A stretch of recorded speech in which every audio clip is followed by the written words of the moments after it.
Letters from a Stoic by Seneca. Letter 13, on groundless fears. I know that you have plenty of spirit, for even before you began to equip yourself with maxims which were wholesome and potent to overcome obstacles, you were taking pride in your contest with fortune, and this is all the more true now that you have grappled with fortune and tested your powers.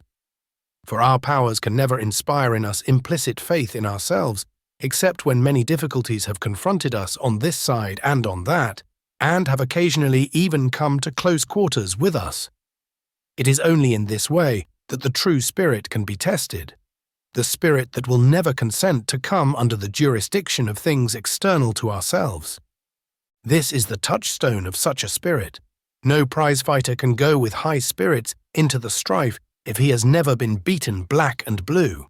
The only contestant who can confidently enter the lists is the man who has seen his own blood, who has felt his teeth rattle beneath his opponent's fist, who has been tripped and felt the full force of his adversary's charge, who has been downed in body but not in spirit, one who, as often as he falls, rises again with greater defiance than ever. So then, to keep up my figure, fortune has often in the past got the upper hand of you, and yet you have not surrendered, but have leaped up and stood your ground still more eagerly, for manliness gains much strength by being challenged. Nevertheless, if you approve, allow me to offer some additional safeguards by which you may fortify yourself. There are more things, Lucilius, likely to frighten us than there are to crush us. We suffer more often in imagination than in reality. I am not speaking with you in the Stoic strain, but in my milder style.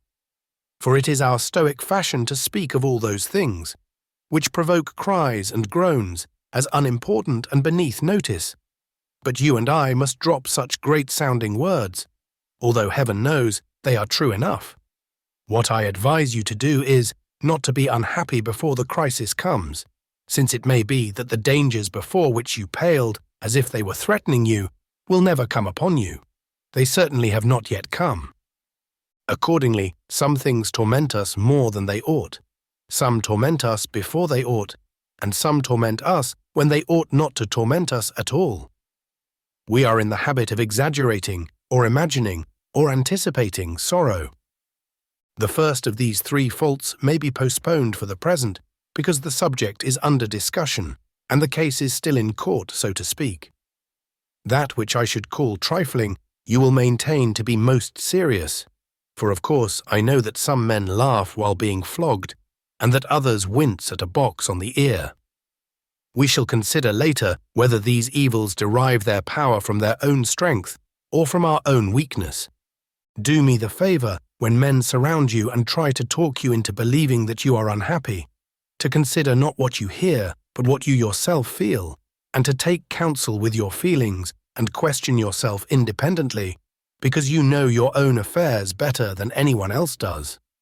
Ask, is there any reason why these persons should condole with me? Why should they be worried or even fear some infection from me, as if troubles could be transmitted? Is there any evil involved, or is it a matter merely of ill report rather than an evil? Put the question voluntarily to yourself. Am I tormented without sufficient reason? Am I morose? And do I convert what is not an evil into what is an evil? You may retort with the question, how am I to know whether my sufferings are real or imaginary? Here is the rule for such matters. We are tormented either by things present, or by things to come, or by both. As to things present, the decision is easy.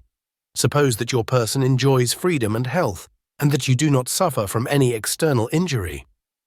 As to what may happen to it in the future, we shall see later on. Today there is nothing wrong with it. But, you say, something will happen to it. First of all, consider whether your proofs of future trouble are sure. For it is more often the case that we are troubled by our apprehensions, and that we are mocked by that mocker, rumour, which is wont to settle wars, but much more often settles individuals. Yes, my dear Lucilius, we agree too quickly with what people say. We do not put to the test those things which cause our fear. We do not examine into them.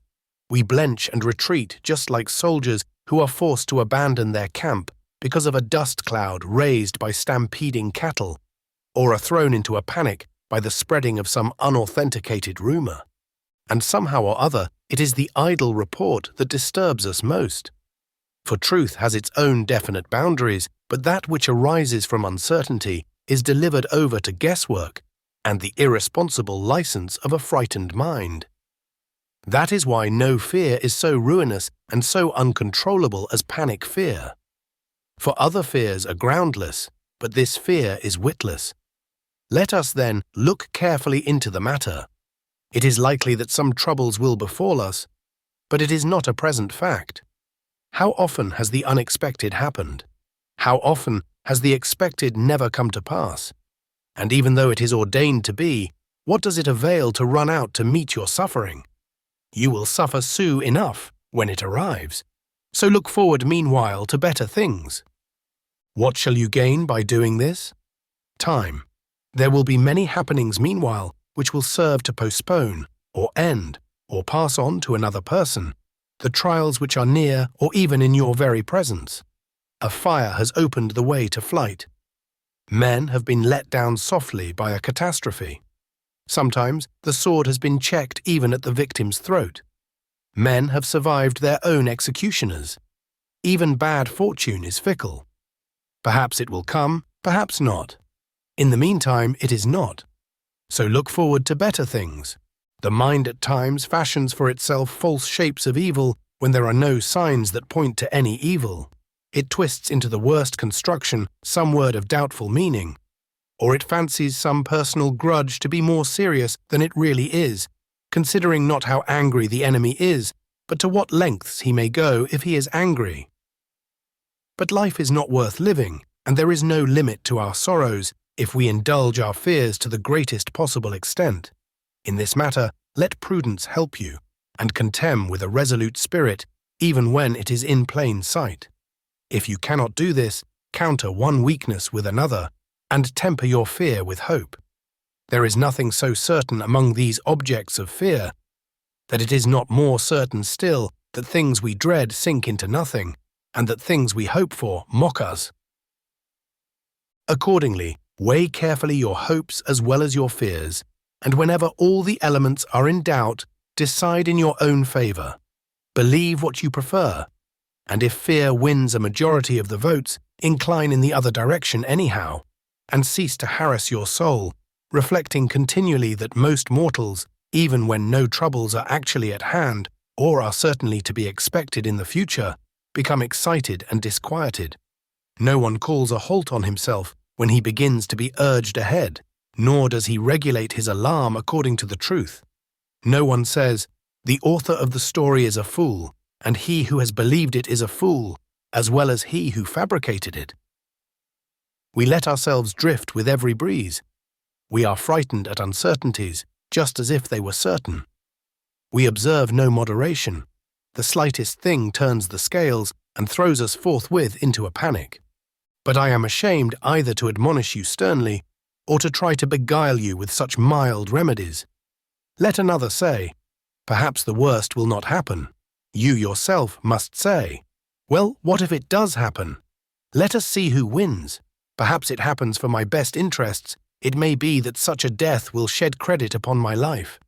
Socrates was ennobled by the hemlock draught. Wrench from Cato's hand his sword, the vindicator of liberty, and you deprive him of the greatest share of his glory. I am exhorting you far too long, since you need reminding rather than exhortation. The path on which I am leading you is not different from that on which your nature leads you. You were born to such conduct as I describe, hence there is all the more reason why you should increase and beautify the good that is in you. But now, to close my letter, I have only to stamp the usual seal upon it, in other words, to commit thereto some noble message to be delivered to you. The fool, with all his other faults, has this also: he is always getting ready to live. Reflect, my esteemed Lucilius, what this saying means, and you will see how revolting is the fickleness of men who lay down every day new foundations of life and begin to build up fresh hopes, even at the brink of the grave. Look within your own mind for individual instances. You will think of old men who are preparing themselves at that very hour for a political career, or for travel, or for business. And what is baser than getting ready to live when you are already old? I should not name the author of this motto, except that it is somewhat unknown to fame, and is not one of those popular sayings of Epicurus which I have allowed myself to praise and to appropriate. Farewell.